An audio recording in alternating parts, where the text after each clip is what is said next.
Dear students, welcome to my channel, my Odia classes. आज आम next class रे किछ क्वेश्चन डिस्कशन करवा पूर्व क्लास रे तो करथिले आज ता आगु करवा चलो देखिबा आज रो प्रश्न जे अनुक्रम रे tn 2n-4 सेही अनुक्रम रे s20 निर्णय करो। तो ए भली क्वेश्चन अछि tn देथिले तमे कोन करबो ना प्रथम tn 2n-4 लिख प्रथम पद t1 बाहर कर ताले 2 इंटू n जगह 1 पकईकी बाहर कले केते हबो 2 - 4 है कि -2 है गला सेंती t2 बाहर कर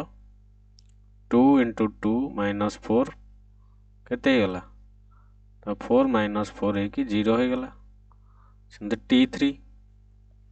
2 इंटू 3 - 4 6 - 4 ला केते है गला 2 है गला तो अंक भितर डिफरेंस केते आसला कॉमन डिफरेंस साधारण अंतर जहाँ कहती तो एटारू एटा माइनस करियो t2 - t1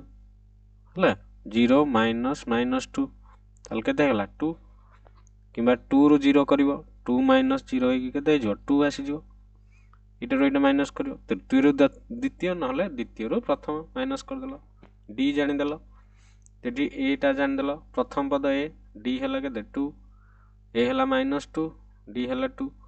तो बर्तमान s20 निर्णय करवा s20 is equal to 20/2 whole into 2a 2 into -2 2a plus n - 1 n जगह तो 20 पड़ो इंटू d हला 2 ओके 10/20/2 इटा केते हला 10 है गला 2 दुगुणे इटा -4 है गला 20 रु 1 फेडले 19 19 दुगुणे केते हला 38 तो 10 गुणन 38 रु 4 गले केते हिजबो 34 340 इटा option A right answer option A 340 option A हवा आंसर ओके बुझीगला नेक्स्ट क्वेश्चन जीवा चलो एडी देला संभाव्यतार गोटे क्वेश्चन u1 u2 दुईटी परस्पर परिपूरक घटना हेले probability of u1 union u2 केते ताले probability of u1 union u2 एडी तिके बुझ u1 union u2 is equal to हबो probability of u1 plus probability of u2 तो ये दुईटाक परिपूरक घटना हेले मन रखि था दुईटा मिसिले कते हबो 1 हबो परिपूरक घटना रे आंसर हबो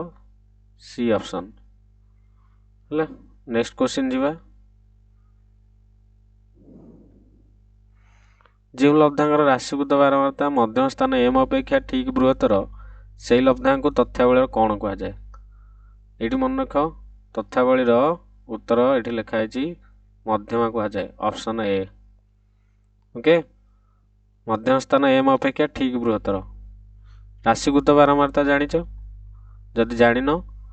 आमर को देखिदेव क्लास अच्छी रेकर्ड क्लास देखिनब देखिब मध्यमा केमती निर्णय करा जाए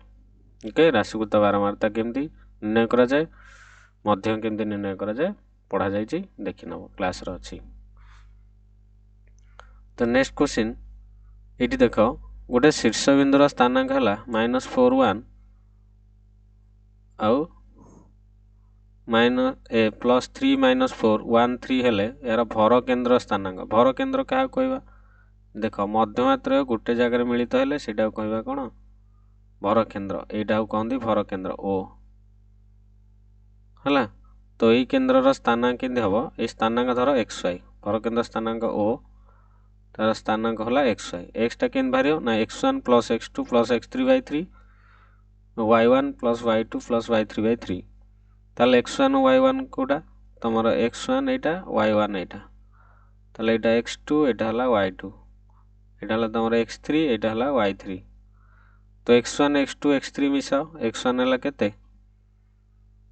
-4 x2 हला 3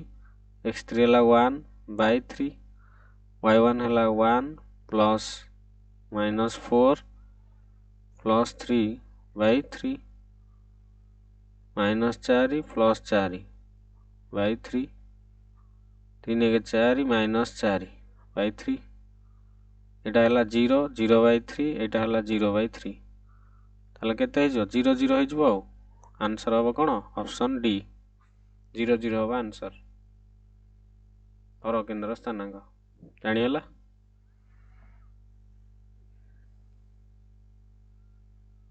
ओके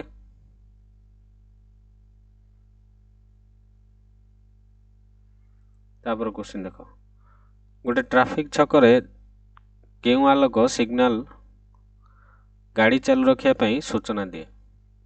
मन रख जितेबाला तुम ट्रैफिक रे छिड़ा होइथिबो एटा तुम ट्रैफिक रे छिड़ा होइथिबो 4 छक तो ये तुम सबुज रंगर सिग्नल दब सबुज रंगर सिग्नल देले तुम आगू को बढ़िबो ताले ऑप्शन हो बी सबुज रंग है लाल रंग हेले छिड़ा हब आगू जीव ना हल बुझिपाच ना